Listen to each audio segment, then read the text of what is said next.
Doctor ortho Ayurvedic oil and capsule, अब दर्द भी घुटने टेकेगा। नीतीश कुमार चले दिल्ली। नीतीश ने राज्यसभा के लिए किया नामांकन।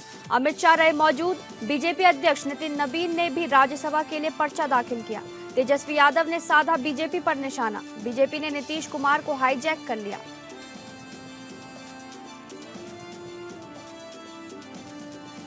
नीतीश का राज्यसभा जाने पर जेडीयू में सियासी भूचाल। पार्टी कार्यकर्ताओं ने नीतीश के फैसले का किया विरोध। भड़के जेडीयू समर्थकों ने पटना के जेडीयू दफ्तर में जमकर किया हंगामा और तोड़फोड़। तेज रफ्तार में गाड़ी चलाने पर महेंद्र सिंह धोनी को पड़ा महंगा। कटा 1000 रुपए का ई चालान। ट्रैफिक मॉनिटरिंग सिस्टम ने उनकी गाड़ी को तय सीमा से अधिक गति में रिकॉर्ड किया। ईरान इजरायल युद्ध का बड़ा दायरा। ईरान ने अजरबैजान इंटरनेशनल एयरपोर्ट पर किया हमला। वहीं ईरान की इजराइल को चेतावनी, कहा परमाणु फैक्ट्री उड़ा देंगे। ट्रंप को मिला सीनेट का साथ। ईरान युद्ध रोकने वाला बिल अमेरिकी सीनेट में नामंजूर।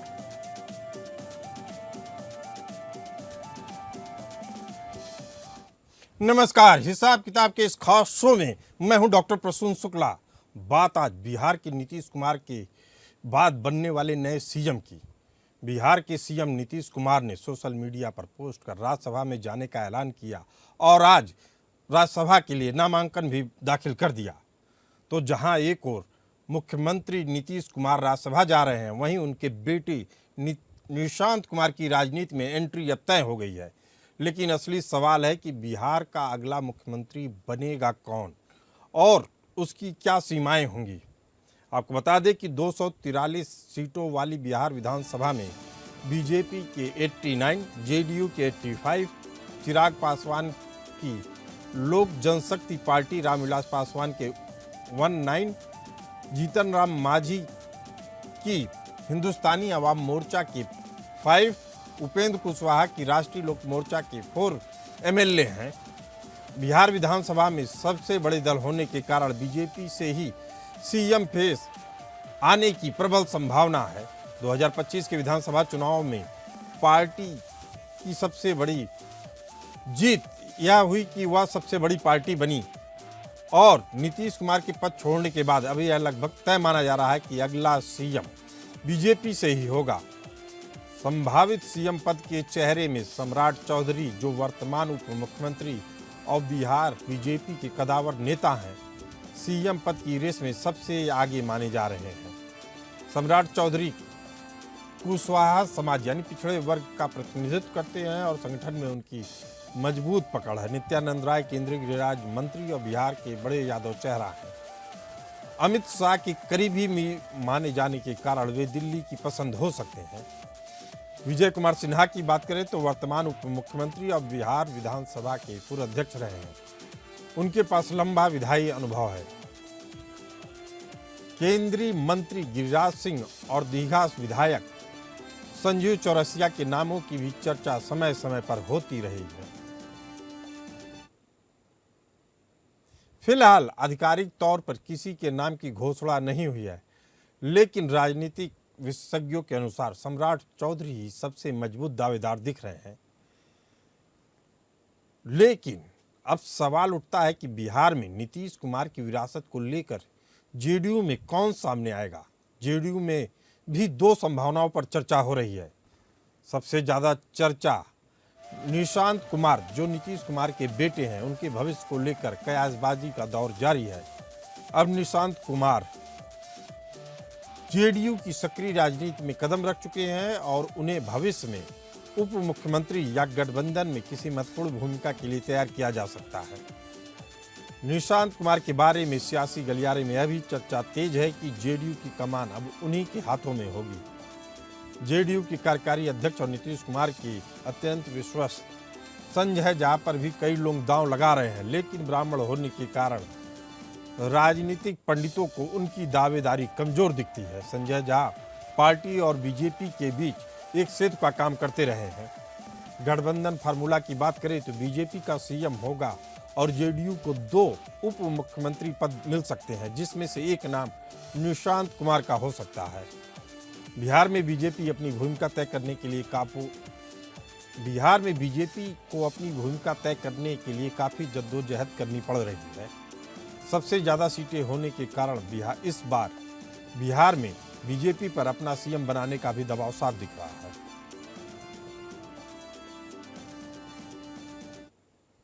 इसी मुद्दे पर चर्चा करने के लिए हमारे साथ मौजूद हैं राजनीतिक विश्लेषक डॉक्टर मोहम्मद अमीन, संजय राणा जी और अरविंद जयतिलक जी। आप तीनों मेहमानों का बहुत बहुत स्वागत है। मोहम्मद अमीन साहब, यह सियासी गणित क्या कहला रहा है?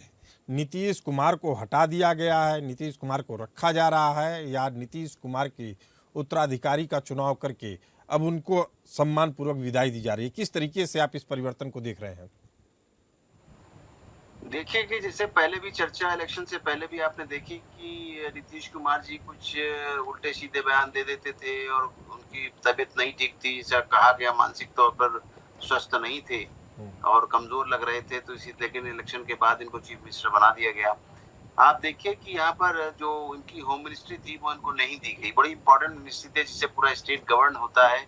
खास तौर से बिहार में तो बहुत ज्यादा ही पुलिस का कमांड होना चाहिए उस स्टेट में, जिस तरह से नोटोरियस स्टेट कहलाती थी शुरू से। तो उसमें उन्होंने होम मिनिस्ट्री जो है मिस्टर सम्राट चौधरी को दे दी, और सम्राट चौधरी वही है जिन्होंने कहा था हम पगड़ी नहीं खोल देंगे और उतार देंगे, जो भी है इस तरह के बयान दिए थे उससे पहले जब इनके साथ नीतीश नहीं थे। अब आप देखिए कि जो आपका स्पेकुलेशन है उसमें मैं एक चीज बताना चाहूंगा, जोड़ना चाहूंगा कि ये आपको मैं पक्का तौर से कह सकता हूँ, जो मेरा अपना सोचना है और अपनी सोच है और जिस तरह से मैंने देखा समीकरण, उसमें ये जो चौधरी साहब हैं, ये जो डिप्टी सीएम है वहां पर, वो चीफ मिनिस्टर चौधरी साहब तो नहीं बन रहे। मैं आपको आज बता रहा हूँ, लिख लीजिए अपने उस पे। बन कौन रहा है? अगर बनेंगे तो नित्यानंद राय केंद्र से जाएंगे, जो कि सुलझे हुए हैं और उनका अनुभव केंद्रीय मंत्रालय के साथ है और सीधे शाह साहब से जुड़े हुए हैं। अगर उनको किसी और को बनाना है लेडीज में, तो मैं आपको बताऊंगा कि जो इनके पास जो दूसरे कैंडिडेट है लेडीज मिनिस्टरों में, उसमें आपकी रेणु देवी हैं, रेणु देवी, गायत्री देवी, इनमें से किसी को वहां पर बनाया जा सकता है अगर महिला बनाया गया, और केंद्र से ही जाने वाला होगा मंत्री, क्योंकि केंद्र में भी सुगबुगाहट है कि केंद्र में कैबिनेट का चेंजेस होना है, क्योंकि संगठन पे भी चेंज होना है, और अपने बीजेपी ने अपना जो संगठन का अध्यक्ष इसको चुन लिया, उसको राज्यसभा भेज दिया, और उसके साथ बेहद अहम बात बता रहे हैं डॉक्टर मोहम्मद अमीन साहब। और अगर सियासी आंकड़ों को देखा जाए तो आपकी बात में 100% भरोसा किया जा सकता है, लेकिन फिर भी सवाल उठ रहा है संजय राणा जी कि क्या यह 2025 के जनादेश का उल्लंघन नहीं है? उम्मीदों के अनुरूप यह फैसला लिया जा रहा है, जनता की उम्मीदों के अनुरूप, जिन्होंने नीतीश कुमार को मुख्यमंत्री बनाने के लिए वोट किया। संजय राणा जी। प्रसून जी, गुड इवनिंग फेलो फ्रेंड। देखिए, ऐसा होता है कि हमें नहीं लगता है कि जनता की उम्मीदों पे कोई पानी फेर रहा है। देखिए, सिंपल सी बात है, जनता ने वोट दिया गठबंधन को, जेडीयू भारतीय जनता पार्टी गठबंधन को, और जेडीयू भारतीय जनता पार्टी की सरकार वहां पे बन रही है। जहां तक आ रही थी बात हो रही थी कि नीतीश जी मुख्यमंत्री रहेंगे या सेंटर में कुछ बनेंगे, उपराष्ट्रपति बनेंगे, बहुत सारे कयास है। अभी तो खैर राज्यसभा के पर्चा है, उसको बनेंगे, उसका क्या बनते बात की बात है। लेकिन जेडीयू में भी देखिए कहीं ना कहीं आने वाला जो भविष्य है वो जेडीयू में किसी को तलाशना पड़ेगा। और ये आज से नहीं चल रही, 2 साल से चर्चा चल रही थी कहीं ना कहीं। संजय राणा जी, नाम कौन हो सकते हैं? अब तो महज कुछ 24 घंटे 48 घंटे के अंदर फाइनल हो जाएगा। निशांत कुमार की भूमिका क्या रहेगी? जी देखिए, अगर जेडीयू की बात करें तो अगर किसी का भी नाम दिया जाएगा तो कहीं ना कहीं सिर पटव्वल हो जाएगी, पार्टी में विघटन हो जाएगा। तो हो सकता है अपने पुत्र को आगे करे, क्योंकि पुत्र को आगे करने के बाद कहीं ना कहीं चीजें संभल सकती हैं। और जहां तक भारतीय जनता पार्टी की बात हो रही थी कि भारतीय जनता पार्टी में जितने भी प्रयास लगाए जा रहे हैं, जितने भी नाम अभी हम सब ने डिस्कस किए, किसी पे भी मोहर लगने वाली नहीं है। मोहर उसी पे लगेगी जिसपे नीतीश कुमार बोलेंगे और जो सेंटर बोल रहा होगा, यानी सेंटर की कहीं ना कहीं हाथ में रिमोट कंट्रोल होगा, वही बनेगा और नीतीश जी उसको चाहेंगे, क्योंकि कहीं ना कहीं जो लव कुश वाला वोट बैंक है उसको नाराज नहीं कर सकते। देखिए, विपक्ष बहुत लामबंद है। विपक्ष जो चुनाव के समय से बोल रहा है कि कहीं ना कहीं वोट ये जो लवकुश वाला वोट बैंक है, कहीं खसकाने के चक्कर में और अपने तरफ पाले में बदलने के चक्कर में। आप देखिए, कार्यकर्ताओं में भी कहीं ना कहीं रोष है, तो रोष को कैसे शांत किया जाएगा? शांत करने का एक ही तरीका है कि नीतीश कुमार जी खुद आएंगे, और नीतीश कुमार जी अगर खुद सेंटर में जा रहे हैं तो अपने पुत्र को डिप्टी चीफ मिनिस्टर बना। आप बेहद अहम बात बता रहे हैं संजय राणा जी। अरविंद जयतिलक जी हैं। संजय राणा जी कह रहे हैं कि नीतीश कुमार के बेटे निशांत कुमार को राजनीति में एंट्री केवल इसलिए दिया जा रहा है चूंकि जेडीयू के भीतर उत्तराधिकार की जो लड़ाई है वह खत्म की जा सके। जी प्रसून जी, देखिए बिहार जातियों का खौलता हुआ कुंड है। वो कम्युनिटी का सवाल वहाँ पे सिर चढ़ करके बोलता है।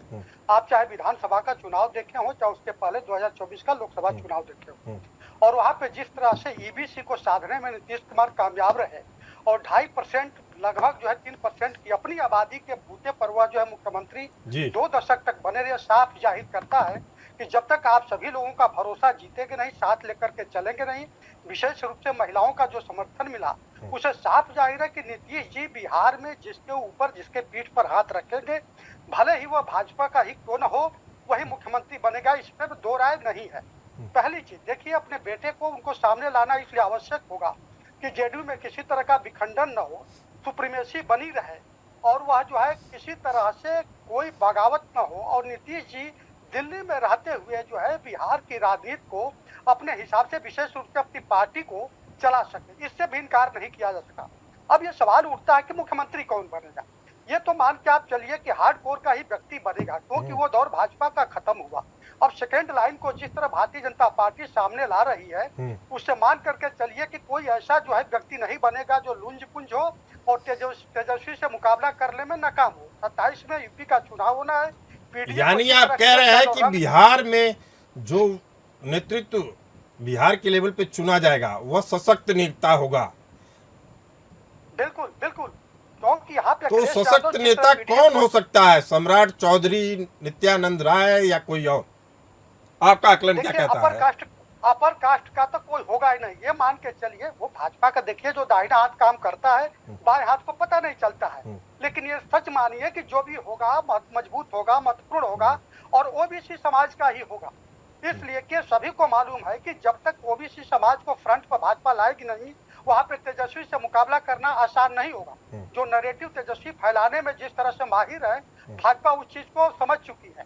तो मेरा मानना है अरविंद जी, एक चीज और बता देना चाहता हूं आप लोगों को कि जैसे ही यह खबर फैली कि नीतीश कुमार जी अब राज्यसभा में जाएंगे, तो उनके मुख्यमंत्री निवास में मिलने भारी संख्या में तमाम कार्यकर्ता पहुंचे, जिसमें बीजेपी कोटे के मंत्री सुरेंद्र मेहता, जेडीयू एमएलसी संजय गांधी और जेडीयू विधायक प्रेम मुखिया थे, जिनको मुख्यमंत्री ने मिलने का समय भी नहीं दिया। कहा आप जाइए। जेडीयू दफ्तर में कार्यकर्ताओं को भी बता दिया गया है फैसला पूरी तरीके से नीतीश कुमार जी का है। उसके बावजूद भी जेडीयू कार्यकर्ताओं ने लल्लन सिंह मुर्दाबाद के नारे लगाए, विजय चौधरी मुर्दाबाद के नारे लगाए, संजय झा मुर्दाबाद के नारे लगाए। यानी दूसरे लाइन के लीडरों को नकार दिया है जेडीयू के कार्यकर्ताओं ने। संजय राणा या पार्टी के तौर पे जेडीयू के लिए कितना बड़ा आघात है? देखिए प्रसून जी, मैं जिसे बता रहा था और हमारे भी पूर्व वक्ता अरविंद जी भी बता रहे थे कि जातिकरण समीकरण बहुत इंपॉर्टेंट। जितने भी आपने नाम बताए हैं, ये सब नेता नहीं है। ये नेता सिर्फ बने हैं किसी कारणवश। इनके पास जनमानस नहीं है, जन समर्थन नहीं है। और जहां तक अरविंद जी ने बताया, तो कोई भी भारतीय जनता पार्टी किसी भी सवर्ण को नहीं बना सकती है। ओबीसी या दलित ही होगा, क्योंकि जातिगत समीकरण बहुत इंपॉर्टेंट है। तो बीजेपी वाला खाना खत्म हो गया। जहां तक आ रही जेडीयू की, देखिए जेडीयू में कहीं ना कहीं जो अपने बेटे हैं नीतीश कुमार जी को, उसको आगे बढ़ाया जाएगा, तभी विघटन रुक सकता है। पार्टी में जो सिर पटौवल या जो निशांत कुमार की बात करें तो क्या उनको राष्ट्रीय अध्यक्ष बनाया जा सकता है जेडीयू का? देखिए, कार्यकारिणी अध्यक्ष बनाया सकता है और नीतीश कुमार जी भी कहीं जा नहीं रहे। राज्यसभा बनना ऐसा नहीं है कि राष्ट्रपति बन गया या प्रधानमंत्री बन गया दूसरा पद नहीं ले सकते हैं। तो जब तक उनको पद नहीं मिलता तो कहीं ना कहीं वो राष्ट्रीय अध्यक्ष भी बने रह सकते हैं या संयोजक भी बन सकते हैं। और अपने बात निशांत कुमार की हो रही है, क्या पार्टी में उनको कार्यकारी अध्यक्ष बनाया जाएगा, प्रदेश अध्यक्ष बनाया जाएगा? किस तरीके से समायोजन हो सकता है, चूंकि उनका अनुभव शून्य है अभी तक? जी देखिए अनुभव दो तरीके से होता है। एक होता है कि अनुभव आपने पॉलिटिक्स में आके लिया। देखिए, जितने भी बिहार के नेता तेजस्वी जी हो चाहे दूसरे नेता हो, सबने अनुभव लिया। लेकिन ऐसा नहीं कि अनुभव के बगैर वो काम नहीं कर सकते। मुख्यमंत्री नरेंद्र मोदी जी के पास कोई मुख्यमंत्री पद का अनुभव था क्या? मंत्रिमंडल पद का अनुभव था क्या? कुछ भाई संगठन में कहीं ना कहीं अपने पिता के साथ भी हैं, देख रहे हैं, बचपन से बड़े हो रहे हैं, राजनीति को समझ रहे हैं, राजनीति गणित को अपने परिवार में देख रहे हैं। तो ये अनुभव से बड़ा कौन सा अनुभव हो सकता है? चलिए ठीक है। बड़ी बात, पढ़े लिखे व्यक्ति हो, पढ़े लिखे व्यक्ति को ज्यादा समय नहीं लगता किसी चीज को चलाने के लिए। और जिसका पिता ही नीतीश कुमार हो तो समझ लीजिए लीजिए, वो तो बॉर्न एक तरह से उसके अंदर राजनीति होगी। चलिए और ठीक है राजनीति संजय सरल- राणा जी, अब आगे की बात करते हैं डॉक्टर मोहम्मद अमीन से। क्या यह परिवार की राजनीति नहीं है, परिवारवाद नहीं है? नहीं प्रसन्न जी, परिवारवाद तो क्या सवाल, देखिए ना कि ब्यूरोक्रेट्स हैं, उनके तो बच्चे तो ब्यूरोक्रेट ही बनते हैं, बिजनेसमैन के बच्चे बिजनेसमैन बनते हैं। तो अब ये जो पॉलिटिशियन के बच्चे ही कहाँ जाएंगे? ये देखिए, इनको क्रिटिसाइज नहीं करना चाहिए, एक हेरिडिटी है, आपको याद से नहीं, जमाने से चला रहा है, हर परिवार में चला है। ठीक है, मोदी जी के साथ नहीं है हेरिडिटी वाला चक्कर, और ना ही वो आगे देना चाहते हैं किसी को, या योगी जी के साथ में। लेकिन अब हर आदमी तो नहीं है इस तरीके से। जेडीयू का जहाँ तक सवाल है, तो जेडीयू में इनको बहुत आवश्यकता है इस वक्त। अगर ये सेंटर में जाते हैं, नीतीश कुमार जी जैसे जा रहे हैं, तो उनको यहाँ पर गैप हो जाएगा। तो उनको वहाँ पे जिस तरह से भी बात चल रही थी कि वहाँ पे अब पार्टी के अंदर फूट हो जाएगी, उस फूट को रोकने के लिए उनका बेटा ही है जिसको वो आगे करेंगे। और मैं समझता हूँ कि कार्यकारी अध्यक्ष उसको बनाएंगे, और अध्यक्ष अभी वो बने रहेंगे जब तक कि राष्ट्रपति की सीट उनको मिल नहीं जाती। चलिए, बेहद अहम बात बता रहे हैं आप, लेकिन राष्ट्रपति की पद राय का काम पक्का है यहाँ पर आने का, क्योंकि उन पर वृद्ध आस्था शाह जी का है, अमित शाह जी का है, और उनको प्राइम मिनिस्टर देखते आए हैं, इलेक्शन में काफी उन्होंने काम किया है। उनसे अच्छा लीडर वहां पर कोई नहीं मिलेगा। और स्टेट की जो कंट्रोवर्सी है, बहुत से मंत्री हैं उनके आगे, और जहां तक गृह मंत्रालय का सवाल है, चौधरी के पास है सम्राट के, तो ये बड़े गृह मंत्री राज्य मंत्री जाएंगे भारत सरकार से, तो वहां पर समायोजन अच्छा होगा। जो गाजियाबाद में है, आरएसएस के बड़े नेताओं के साथ समन्वय बैठक कर रहे हैं, पार्टी के नेताओं के साथ समन्वय बैठक कर रहे हैं। ये समन्वय बैठक लोकसभा के लिए ज़्यादा अहम है, और खुद योगी के लिए, क्योंकि जिस तरीके की भारतीय राजनीति में बदलाव दिख रहे हैं, नए नेतृत्व के हिसाब से सब कुछ तय किया जा रहा है, हर पार्टी में नए नेतृत्व को तैयार किया जा रहा है। लेकिन सवाल उठता है कि इस नए नेतृत्व के साथ आरजेडी का नेतृत्व कैसे रिएक्ट करेगा, क्योंकि तेजस्वी यादव के पास यह नेतृत्व है, खुद युवा हैं।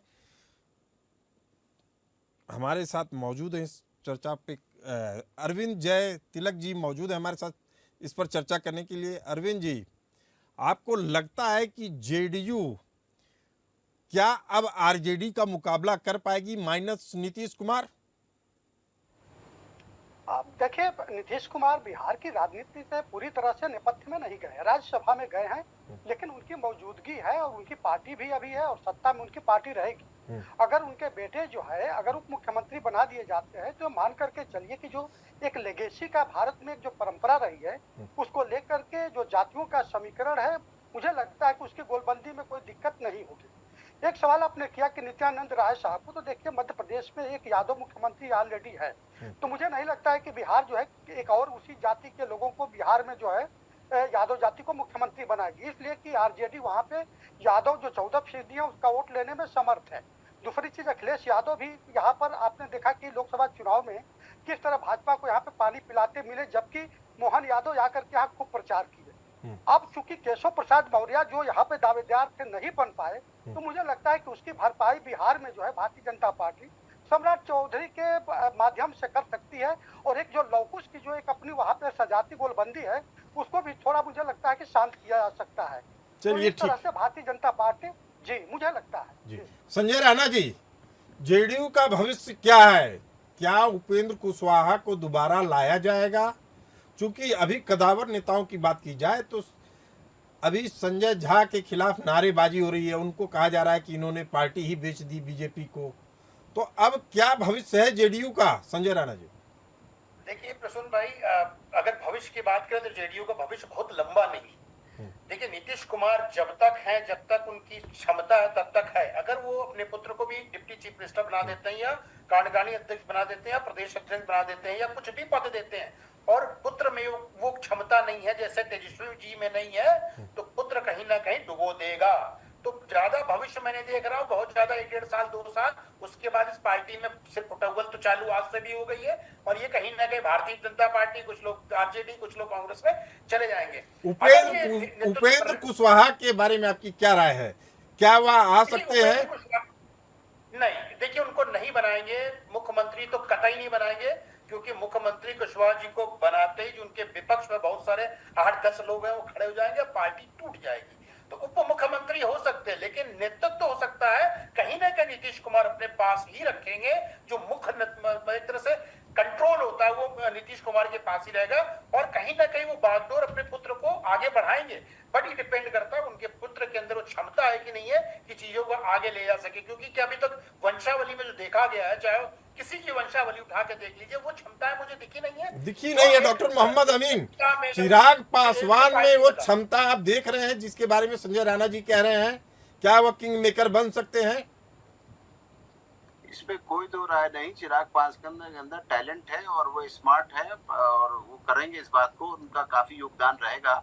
लेकिन जहां तक आपने कहा उपेंद्र कुशवाहा को याद करिए कि इनकी जब जेडीयू बनी थी उसके संस्थापक सदस्यों में से एक थे, बाद में इनको छोड़ के चले गए थे और राज्यसभा के एमपी बने और लोकसभा के एमपी बने और जाके उन्होंने पार्टी के साथ में जाके ज्वाइन किया बीजेपी को और बीजेपी में राज्य मंत्री रह के मानव संसाधन राज्य मंत्री रहे। उसके बाद फिर छोड़ दिया उन्होंने, फिर बीजेपी को छोड़ा। तो बीजेपी अच्छी तरह जानती है कि ये आने और जाने वाले लोगों में से उपेंद्र कुशवाहा है, इसीलिए उनको कुछ मिलना भी नहीं है और उतना महत्व नहीं दिया जाएगा। नई सरकार के निर्माण में चिराग पासवान की क्या भूमिका होगी मोहम्मद अमीन साहब? हाँ, इसमें तो बहुत ज्यादा अच्छी भूमिका होगी उनकी और मैं समझता हूँ कि भविष्य के वो बिहार के चीफ मिनिस्टर भी प्रोजेक्ट हो सकते हैं अगर उनकी अच्छी अभी भूमिका रही और लॉयल्टी के साथ उन्होंने बीजेपी का साथ दिया तो।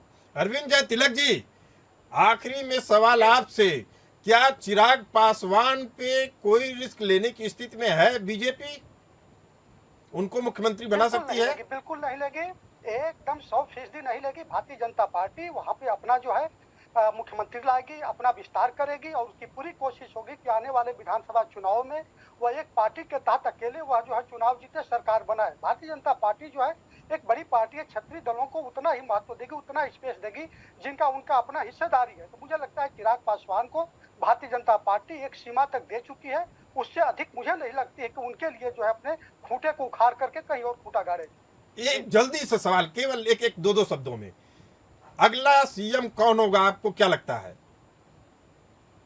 मुझे तो लगता है कि सम्राट चौधरी पर भरोसा भारतीय जनता पार्टी जता सकती है। मोहम्मद अमीन साहब, अगला सीएम कौन? आपको मैं बता दूं, आप बहुत ज्यादा समय नहीं है, आपको पता लग जाएगा। Nityanand Rai will be the next CM of Bihar. Sanjay Rana ji, जो अमित शाह का खास होगा वही चीफ मिनिस्टर बनेगा। अमित शाह के तो सभी खास हैं, अमित शाह के तो सभी खास हैं। ना सिर्फ दो ही खास हैं, चौधरी और नित्यानंद राय, और कोई नहीं खास है। इन दोनों में अगर जिसकी चल गई तो चल गया, अदरवाइज भारतीय जनता पार्टी इन दोनों को नहीं बना रही है, लेकिन अमित शाह जी जरूर बना सकते हैं। लेकिन अभी तक जो इतिहास रहा है, गुमनाम चेहरे आते हैं और सत्ता के शीर्ष पर बैठते हैं और कहा जाता है कि कमान असल में अमित शाह जी के ही हाथ में होती है। आप लोग चर्चा में बने रहे, आप लोगों का बहुत बहुत धन्यवाद।